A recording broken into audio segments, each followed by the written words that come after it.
আমরা চাই বাংলাদেশে একটা শ্রদ্ধা বোধের রাজনীতি তৈরি করতে, কিন্তু আমরা কয়েকদিন থেকে দেখতে পাচ্ছি বিভিন্ন জায়গায় আমাদের বিশেষ করে টাঙ্গাইলের গৌরীপুরে আমাদের বোনেরা নির্বাচনের ওয়ার্ক করতে গিয়েছিল, ছাত্র দলের ভাইয়েরা সেখানে হামলা করেছে, আমাদের বোনের পেটের মধ্যে লাথি দিয়েছে।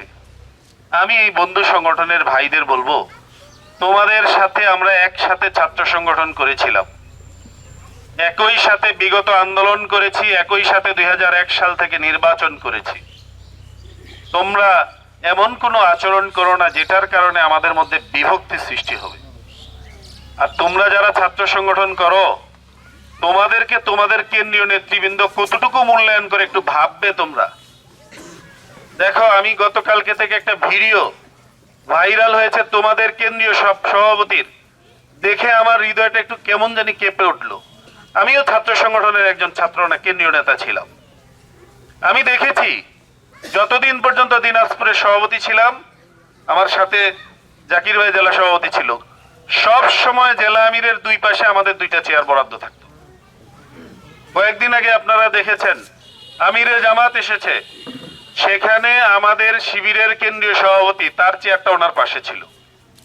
কিন্তু দুঃখজনক হলো সত্য, তোমরা যে ছাত্র সংগঠন মানুষের সাথে মারামারি করো, বোনদের গায়ে আঘাত হানো, তোমাদের কেন্দ্রীয় সভাপতি মঞ্চে একটা সিট পায় নাই, তারেক রহমানের পাশে বসতে গিয়েছে মাটিতে, সেই জায়গায় বসতে দেয় নাই, তারে সরায় সামনে দিছে, তার চেহারাটা মলিন হয়ে গিয়েছিল এবং তাকে অনেকে মনে হাত তুলছিল, সে যেভাবে হাসি দিয়েছে আমার খুব কষ্ট লেগেছে।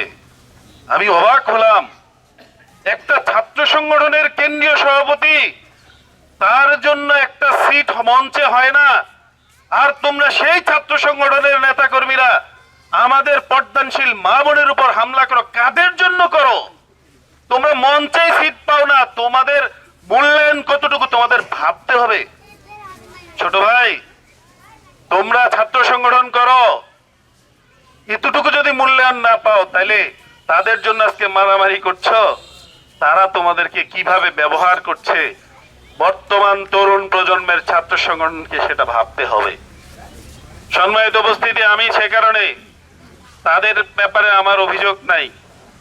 যে মুরব্বীরা সন্তানদেরকে আদর করতে পারে না, সেই মুরব্বীদের সন্তানরা আসলে কি শিখবে বেয়াদবি ছাড়া?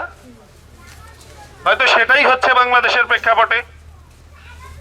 আমার জানা মতে আমরা যেখানে যাই, আমাদের সেখানে ছাত্র সংগঠন সহ অন্যান্য সংগঠনকে আমরা স্নেহ করতে শিখেছি, তারাও আমাদেরকে শ্রদ্ধা করে।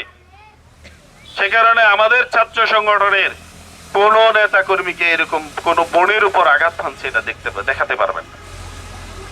সম্মানিত উপস্থিতি, এটা কি ভালো লক্ষণ না খারাপ লক্ষণ? ভোট হচ্ছে চাওয়ার অধিকার সবার, সবাই ভোট চাইতে যাবে, কিন্তু ভোট চাইতে যাওয়ার পর তার গায়ে আঘাত হানবে। আমরা এই সুন্দর একটা পরিবেশ চাই। নির্বাচন কমিশনের কাছে বলবো, গত কয়েকদিন থেকে দেখলাম পর্দানসীন 1400 জন বোনের উপর আঘাত হানিছে। ঢাকা 8 আসনের এনসিপির আমাদের নাসির উদ্দিন পাটোয়ারির গায়ে হামলা করা হয়েছে।